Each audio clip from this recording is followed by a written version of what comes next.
আপনি কি জানেন যে আমাদের শরীরটা প্রতি মুহূর্তে কিন্তু এরকম বিভিন্ন সময় হচ্ছে আবর্জনায় ভর্তি হয়ে যায়।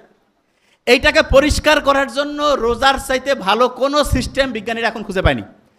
অনেক সমস্যা শারীরিক বিজ্ঞানীদের কাছে যায়, মানে যারা ডক্টর তাদের কাছে যায়, তারা বলে আপনি না খেয়ে থাকেন। কি করে বলেন না, কি করে?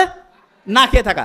এই যে আমরা সকাল থেকে সন্ধ্যা পর্যন্ত না খেয়ে থাকলাম, এতে কি আমাদের শরীরটা পরিষ্কার হইল না অপরিষ্কার? কি হইল? পরিষ্কার। আচ্ছা, অন্যের গীবত করা এটা নিজের মৃত ভাইয়ের মাংস খাওয়ার চাইতে খারাপ না?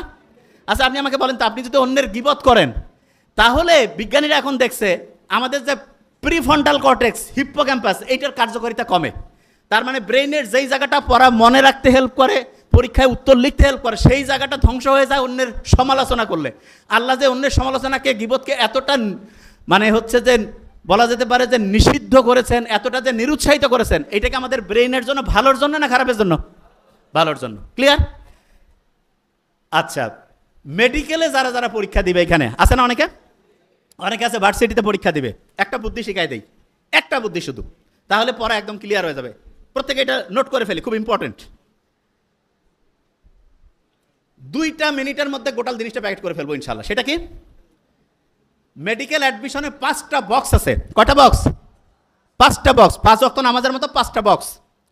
একটা হচ্ছে ফিজিক্সের বক্স, একটা কেমিস্ট্রি, একটা বায়োলজি, একটা ইংলিশ, একটা সাধারণ জ্ঞান। আপনি সারা দেশের মধ্যে ফার্স্ট হইতে পারবেন যদি আপনি প্রত্যেক দিন 5টা বক্সে 1 মিনিট করে হইলেও পড়েন। আমি আবার বলছি, 5টা বক্সে 1 মিনিট করে হইলেও যদি আপনি পড়েন, আপনি সারা দেশে ফার্স্ট হইতে পারেন। প্রথম থেকে পড়তে হবে, প্রথম থেকেই। আজকে শুনলেন ফিজিক্সের box, chemistry, biology, English, general knowledge, 5টা বক্স আছে। প্রত্যেক বক্সে মিনিমাম কয় মিনিট হইলেও পড়বেন বলেন না? অনেকে লজ্জা পাচ্ছে যে 1 মিনিট পরে কী হবে, ঠিক না? শোনেন, আপনি যখন 1 মিনিট পড়বেন না, আপনার একটা জিনিস বলে দিই। আপনারা যখন ফেসবুকে যান, কি চিন্তা করেন যে আমি 1 মিনিট যাবো আর ঘুরে আসবো, ঠিক না?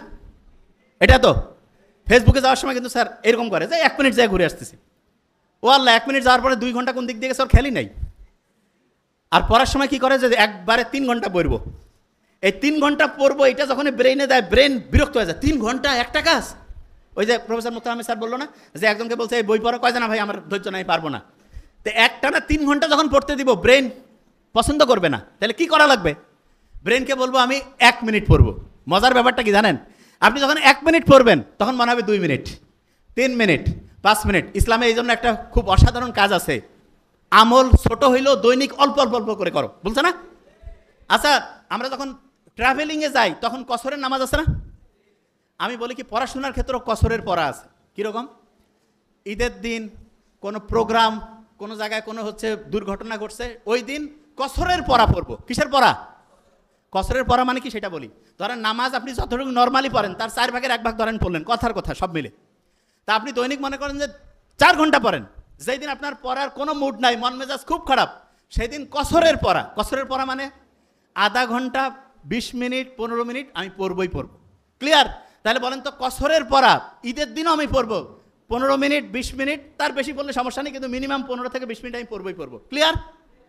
তাহলে এখন থেকে যতদিন আমি বেঁচে থাকবো, কসরের পড়া থাকবে আমার। মানে যেদিন আমার পড়া নাই, সেই দিন আমি কয় মিনিট পড়বো বলি না কেন?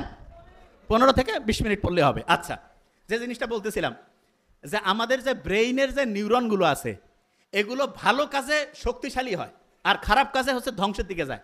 এই জন্য ইসলাম সবচেয়ে ভালো কাজগুলোকে উৎসাহিত করছে, খারাপ কাজগুলোকে আস্তে আস্তে পিছাই দিয়েছে। আচ্ছা, অন্যায়ের প্রতিবাদ করা, এটা ইসলামের সবচেয়ে একটা বড় কাজ না? সবচেয়ে বড়। স্টুডেন্ট যারা আছে সারা দেশের, তার মধ্যে এই যাত্রাবাড়ির স্টুডেন্টদের কিন্তু আলাদা একটা ইতিহাস আছে। গত বছরের এই দিনে আমার খেয়াল আছে, আমাদের পেজে আমরা দেখছি, সারা দেশে হাসিনার সময় যে অনাচার, অনিয়ম ছিল, সেইটার বিরুদ্ধে যে প্রচণ্ড সংগ্রাম, সেটার সূচনা হয়েছে ওই আবু সাইদ আর মুগ্ধকে দিয়ে। আর পরিণতিটা আনছে কিন্তু যাত্রাবাড়ির এই এলাকার মানুষজন, এটা জানি আমরা।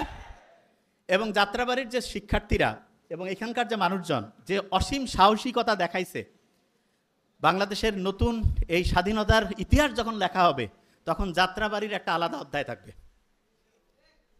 এবং একটা স্টুডেন্টের সবচেয়ে সেরা কোয়ালিটি কিন্তু ভালো স্টুডেন্ট হওয়ার চাইতে বেশি কোনটা জানি?